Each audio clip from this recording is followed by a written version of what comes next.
Lalu Adam berkata kepada Jibril, "Apakah aku sudah bisa makan?" Jibril tetap menjawab sabar kepada Adam. Hingga matahari terbenam, sempurnakanlah puasamu. Dengan demikian, Adam adalah orang pertama yang berpuasa di muka bumi ini.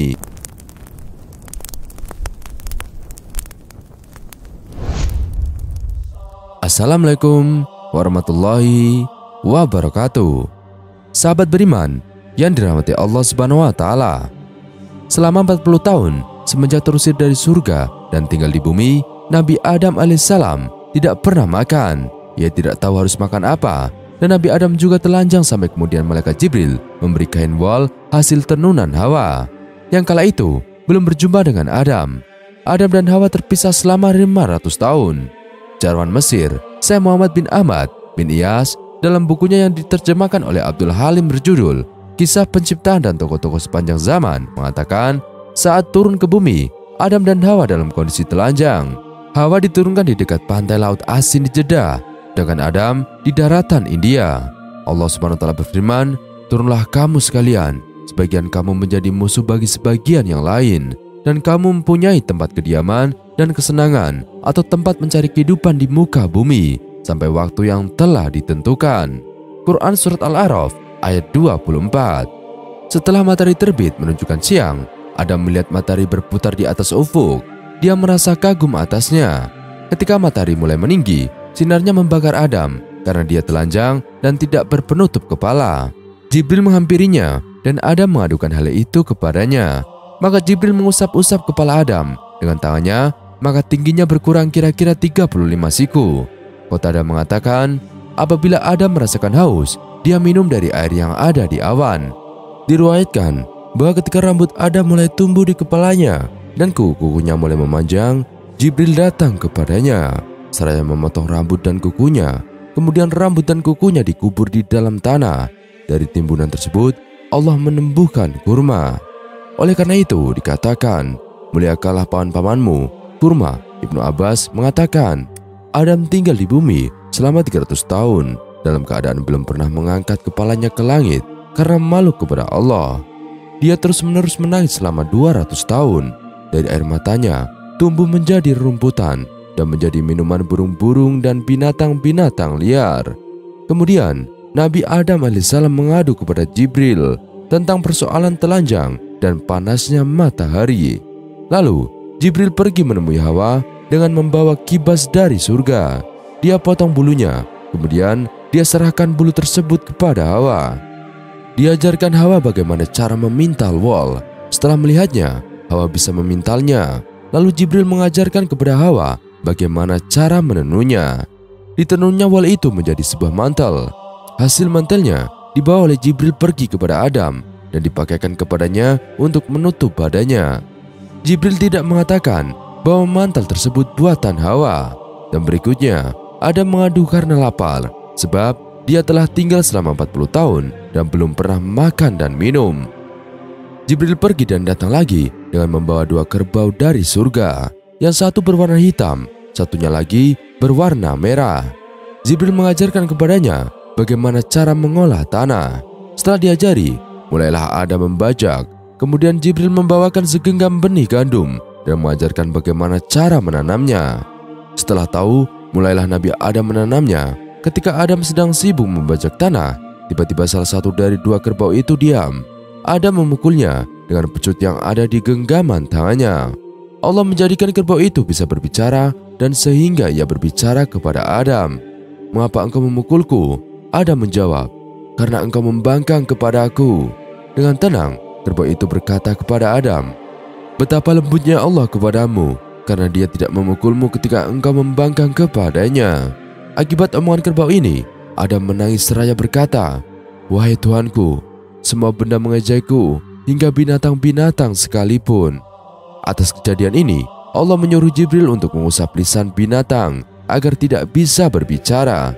Dahulunya, sebelum Adam diturunkan ke bumi, binatang-binatang bisa berbicara. Setelah Adam menanam, ketika itu juga gandum itu tumbuh, bertangkai, dan pada hari itu juga berbuah. Kemudian Adam diajari bagaimana cara memanen.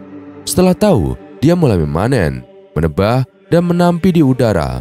Adam berkata kepada Jibril, apakah aku sudah bisa makan?"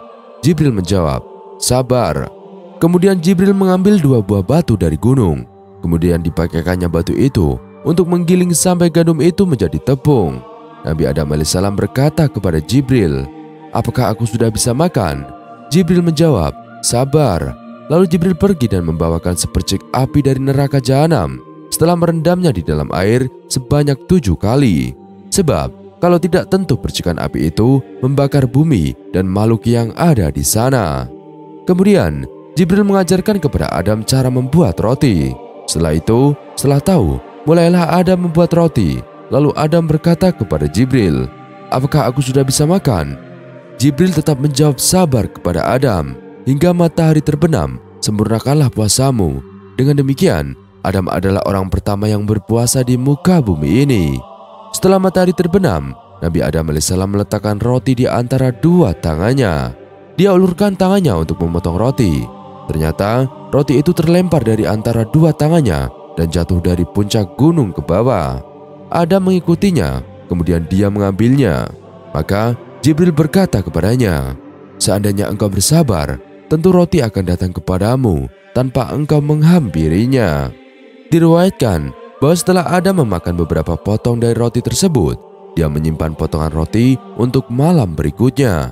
Kemudian Jibril berkata kepadanya, "Seandainya engkau tidak melakukan hal itu, tentu tidak akan ada anak cucumu yang menyimpan atau sesuatu untuk waktu yang akan datang." Karena Adam melakukannya, maka hal itu menjadi kebiasaan anak cucu Adam. Menurut sebuah riwayat, setelah Adam memakan roti tersebut, dia merasa haus dan kemudian diberi minum air. Kemudian dalam badannya dia merasakan sesuatu yang aneh yang belum pernah terjadi sebelumnya. Setelah Jibril datang kepadanya, dia mengadukan hal itu. Kemudian Jibril membuat sobekan dari dubur dan kubulnya. Seketika itu juga Adam buang air besar dan air kecil. Ibnu Abbas radhiyallahu anhu mengatakan, apabila Adam lapar, dia lupa kepada Hawa, dan apabila kenyang, dia mengingatnya. Suatu hari, dia berkata kepada Jibril, "Wahai Jibril, apakah Hawa masih hidup ataukah sudah mati?" Jibril menjawab, "Dia masih hidup dan keadaannya lebih baik daripada engkau. Sebab dia berada di pinggir laut atau pantai, dia bisa mencari ikan dan memakannya." Kemudian Adam berkata, "Hai Jibril, aku melihatnya dalam mimpiku malam tadi." Jibril berkata, "Wahai Adam, bergembiralah, Allah memperlihatkan Hawa kepadamu semata-mata karena hal itu menunjukkan sebentar lagi engkau bakal berkumpul bersamanya." Ibnu Abbas radhiyallahu anhu mengatakan, setelah hari-hari ujian untuk Adam alaihissalam telah berakhir dan dia telah bertaubat, Allah menerima taubatnya. Itulah firman Allah Subhanahu wa Ta'ala. Kemudian Adam menerima beberapa kalimat dari Tuhannya, maka Allah menerima taubatnya. Sesungguhnya Allah Maha Penerima Taubat lagi Maha Penyayang. Quran Surat Al-Baqarah ayat 37. Sebagian ulama mengatakan Adam diberi ilham oleh Allah untuk mengatakan, "Wahai Tuhan kami telah menganiaya diri kami sendiri, dan jika engkau tidak mengampuni kami dan memberi rahmat kepada kami, niscaya pastilah kami termasuk orang-orang yang merugi." Quran Surat Al-A'raf ayat 23. Menurut sebuah riwayat, Adam berkata, "Wahai Tuanku, dengan hak Muhammad, ampunilah kesalahanku." Allah berfirman kepadanya, "Bagaimana engkau mengetahui Muhammad, padahal aku belum menciptakannya?" Adam menjawab, "Setelah engkau menciptakanku, aku mengangkat kepalaku, lalu aku melihat tertulis di atas penyangga-penyangga arsy, La ilaha illallah Muhammad Rasulullah. Tidak ada Tuhan kecuali Allah dan Muhammad adalah utusan Allah. Maka aku yakin bahwa engkau tidak akan menyandingkan namamu kecuali dengan nama makhluk yang paling engkau cintai." Allah berfirman, "Hai Adam, engkau benar dan aku telah memaafkan kesalahan-kesalahanmu karena engkau meminta ampunan kepadaku dengan hak Muhammad." Selama 300 tahun Adam memanjatkan doa tanpa henti demi memohon ampunan. "Ya Allah, ampunilah kami demi menjunjung tinggi cahaya Muhammad yang kami tanggungkan." Permohonan ini dijawab oleh Allah. "Hai Adam, siapakah yang mengajarimu tentang nilai cahaya yang kau tanggungkan itu?" Adam alaihissalam menjawab, "Ya Allah, setelah engkau memberiku ruh dan mengajariku tentang seluruh nama-nama dan panggilan, ke arah manapun aku menyaksikan bahwa nama dan panggilan wujud tersebut ada di samping asma dari dirimu yang maha suci, sehingga aku sadar bahwa dialah alasan penciptaan dunia ini. Dialah pemberi syafaat mutlak. Dengan demikian, aku tahu bahwa cahaya yang kubawa serta adalah cahaya Muhammad yang mulia dan engkau cintai. Karena dia adalah rahmat bagi semesta alam, maka Muhammad adalah rahmat untukku juga. Itulah mengapa aku memohon kiranya engkau berkenan mengampuni kami demi menjunjung tinggi cahaya itu. Sebagai penegasan, kemudian Adam alaihissalam mendengar Allah subhanahu wa ta'ala berfirman kepadanya, walaupun dosa seseorang itu sebanyak butir-butir pasir di seluruh bumi ini, walaupun sebesar gelombang di samudra dan sebanyak atom di alam semesta ini, aku akan mengampuninya, meskipun dia adalah orang yang paling rendah di antara hamba-hambaku dan bukan nabi sebagaimana engkau. Asal saja dia memohon ampunanku demi menjunjung tinggi Muhammadku dan memohon syafaat dari dia yang aku cintai, aku akan mengangkat hamba yang paling rendah. Sahabat beriman yang dirahmati Allah subhanahu wa ta'ala, dan inilah kisah perjumpaan Adam dan Hawa. As-Salabi mengatakan, kemudian Allah mewahyukan kepada Adam, pindahlah dari negeri Hindi atau India ke Mekah, tawaflah di sekitar tempat Baitullah dan mintalah pengampunan dariku, tentu aku akan mengampuni kesalahanmu. Diriwayatkan bahwa Allah Ta'ala menurunkan yakut merah dari surga, besarnya sebesar Ka'bah, jatuhnya di tempat batu karang putih yang menjadi sumber memanjangnya bumi. Di dalamnya ada lilin-lilin yang menyinarkan cahaya. Kemudian Allah mengutus seseorang malaikat kepada Adam untuk menuntun dan menunjukkan ke jalan menuju Mekah. Bersamaan dengan itu, untuknya dia menurunkan tongkat dari pohon kayu, salah satu jenis pepohonan di surga yang panjangnya 20 siku. Adam berjalan dan bumi dilipatkan untuknya. Setiap tempat yang terinjak oleh kakinya menjadi sebuah kampung. Dan setelah Adam memasuki Mekah, Allah mewahyukan kepadanya untuk tawaf di tempat yang akan menjadi Baitullah tersebut. Dia mengerjakan tawaf sebanyak 7 kali tanpa memakai penutup kepala dan bertelanjang. Itulah sunahnya ibadah haji. Setelah Adam mengerjakan itu, Allah mengampuni kesalahannya dan menerima taubatnya. Tawafnya menjadi pelebur dosa. Rasulullah bersabda, iblis terlaknat berkata, wahai Tuhanku, sesungguhnya hamba-hambamu itu mengherankan. Mereka mencintaimu dan bermaksiat kepadamu. Mereka benci kepadamu dan menaatiku.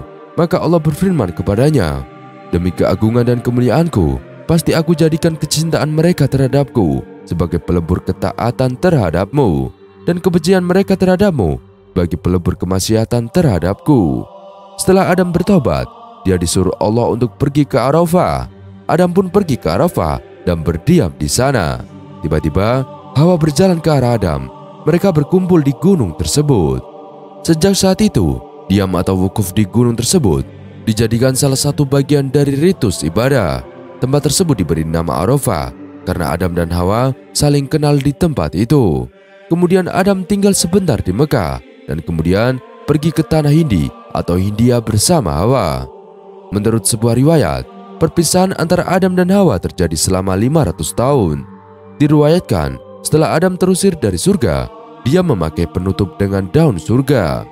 Setelah tinggal di bumi, daun tersebut mengering dan berterbaran di atas bumi. Jadi semua wangian yang ada di tanah Hindi atau India, penyebabnya adalah tebaran daun tersebut. Diriwayatkan bahwa Allah menurunkan kepada Adam 8 binatang yang berpasangan, sepasang dari domba dan sepasang dari kambing. Dia disuruh untuk minum dari susu-susunya dan membuat pakaian dari bulu-bulunya.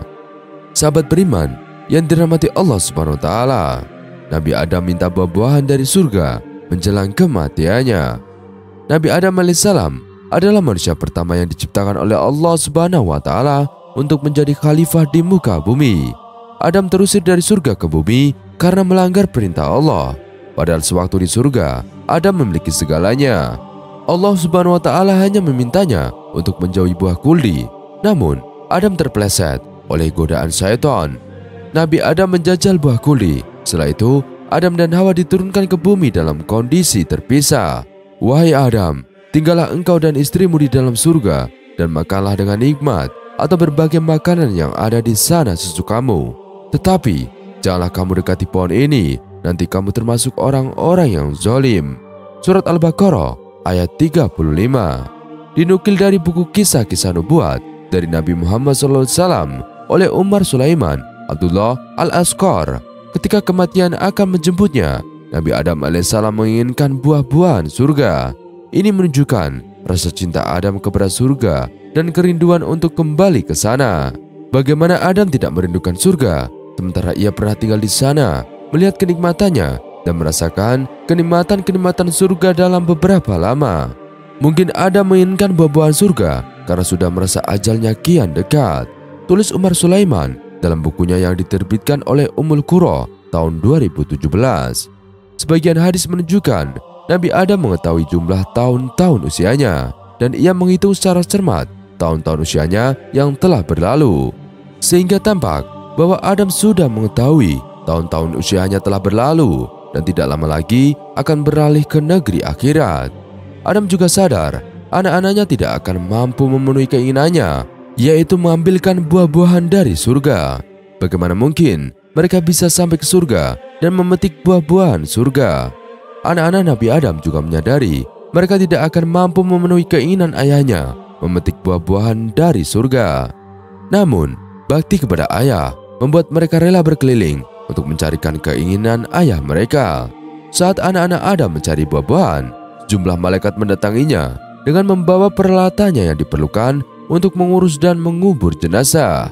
Para malaikat tersebut membawa kain kafan, kamber, kapak, cangkul dan keranjang atau dari kaum kurma yang diperlukan untuk menggali liang kubur. Malaikat minta mereka pulang. Ketika anak-anak Adam memberitahukan maksud kepergian mereka dan apa yang mereka cari, para malaikat meminta mereka kembali pulang ke ayah mereka. Karena usia dan ajal ayah mereka sudah habis, para malaikat akhirnya mencabut nyawa Adam. Setelah itu, mereka secara langsung mengurus jenazahnya dan memakamkannya. Sementara anak-anak Nabi Adam alaihissalam melihat para malaikat memandikan, mengkafani, memberikan kamber, menggali kubur, membuat liang lahat, mensolatkan jenazahnya, masuk ke dalam liang kubur dan meletakkan Nabi Adam di dalamnya. Lalu mereka meletakkan batu bata di atasnya. Setelah itu mereka keluar dari liang kubur dan menimbunya dengan tanah. Setelah itu para malaikat berkata kepada anak-anak Adam, "Wahai anak-anak Adam, inilah sunnah kalian atau dalam mengurus jenazah, yaitu cara yang dipilih Allah untuk kalian dalam mengurus jenazah kalian. Dengan demikian, tata cara pemakaman ini menjadi syariat universal bagi seluruh rasul dan orang-orang mukmin di bumi sepanjang masa. Apapun cara yang menyalahi cara ini berarti menyalahi petunjuk Allah, tergantung sejauh manakah pelanggaran tersebut terjadi. Siapa yang mengetahui tata cara kaum muslimin dalam mengurus jenazah seperti yang diajarkan Rasul mereka, maka ia tahu cara tersebut sesuai dengan cara yang dipraktikkan para malaikat kepada jenazah Adam." Kisah ini bersumber dari hadis yang diriwayatkan Abdullah bin Imam Ahmad dalam Zawaidul Musnad nomor 136.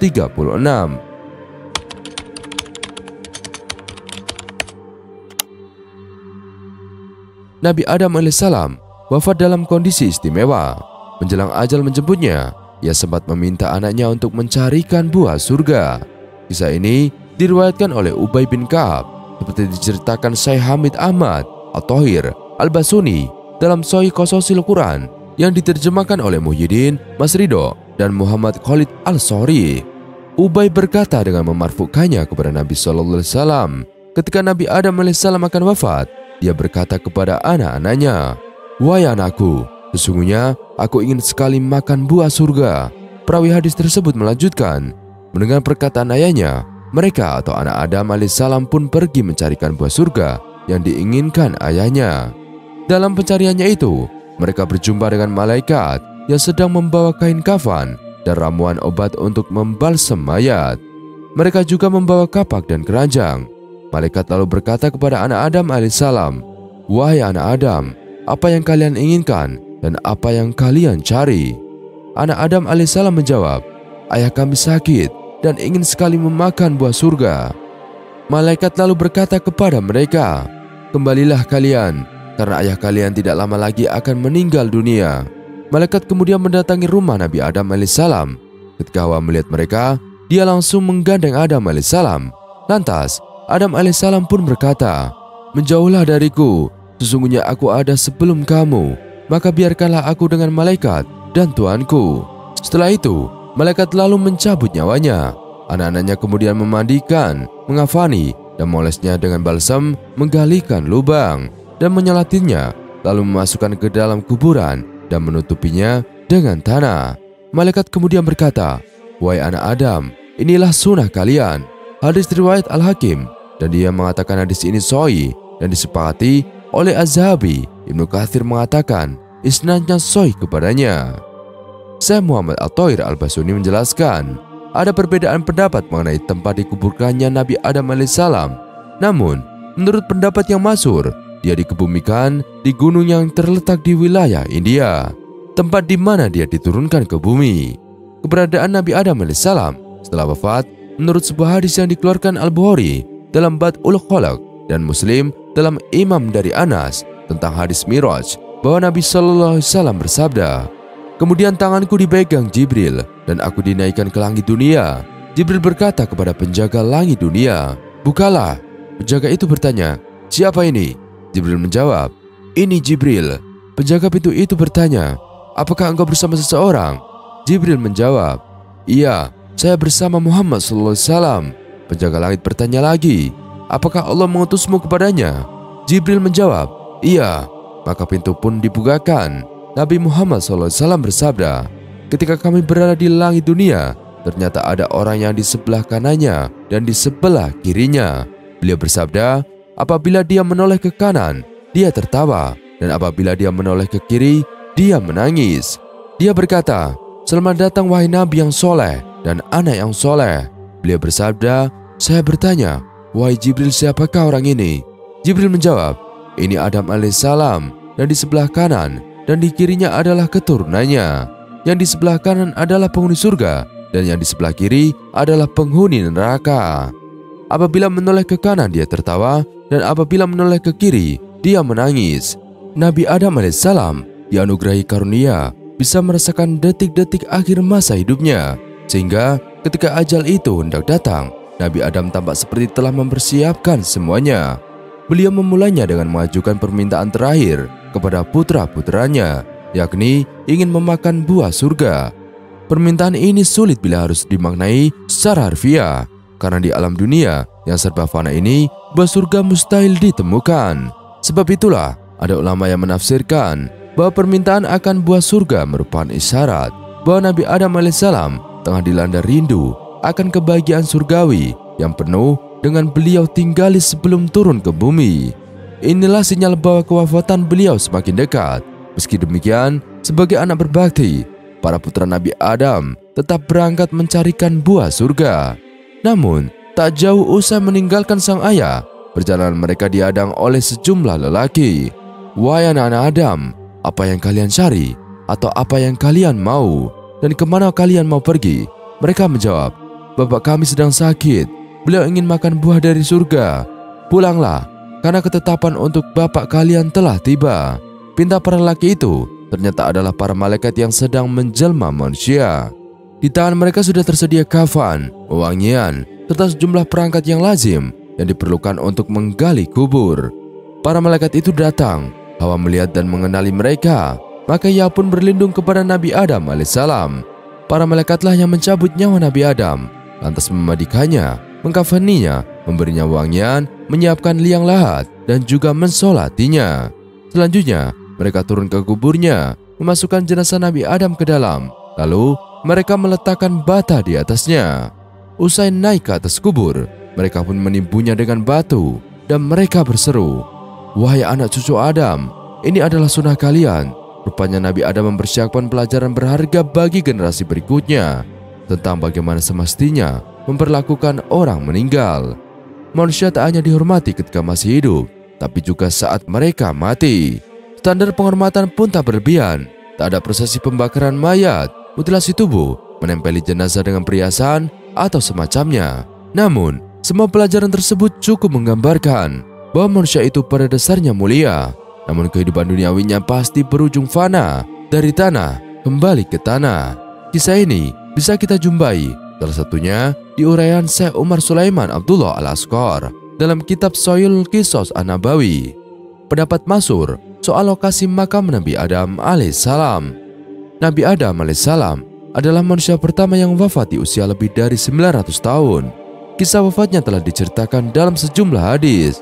Namun ada perbedaan pendapat mengenai lokasi makam Nabi Adam alaihissalam. Imam Ibnu Katsir menceritakan kisah wafatnya Nabi Adam alaihissalam dalam Qasas Al-Anbiya yang menerangkan Nabi Adam alaihissalam wafat pada hari Jumat. Sebelum wafat, Nabi Adam alaihissalam sempat berwasiat kepada putranya, yaitu Syed alaihissalam, yang memberikan tanggung jawab dan tugas selanjutnya kepada putranya itu. Syed alaihissalam adalah seorang nabi. Hal ini bersandar pada keterangan dari hadis marfu yang diriwayatkan oleh Ibnu Hibban dari Abu Dzar. Sesungguhnya Allah menurunkan 50 lembar wahyu atau suhuf kepada Syed. Terjadi sejumlah peristiwa yang mengiringi wafatnya Nabi Adam alaihissalam. Salah satunya seperti dikatakan oleh Ibnu Ishaq, pada hari wafatnya Nabi Adam itu terjadi gerhana matahari dan bulan selama 7 hari 7 malam. Menurut riwayat lain, semua makhluk menangisi kepergian Nabi Adam alaihissalam selama 7 hari. Hal ini diriwayatkan oleh Ibnu Asakir bahwa Al-To'al Quraisani berkata, saat Adam wafat, semua makhluk menangisi beliau selama 7 hari. Dan inilah makam Nabi Adam alaihissalam. Para ulama berbeda pendapat mengenai makam Nabi Adam alaihissalam. Menurut pendapat yang masyhur, jenazah Nabi Adam alaihissalam dimakamkan di suatu pegunungan, tempat pertama kali ia diturunkan di surga, yaitu di India.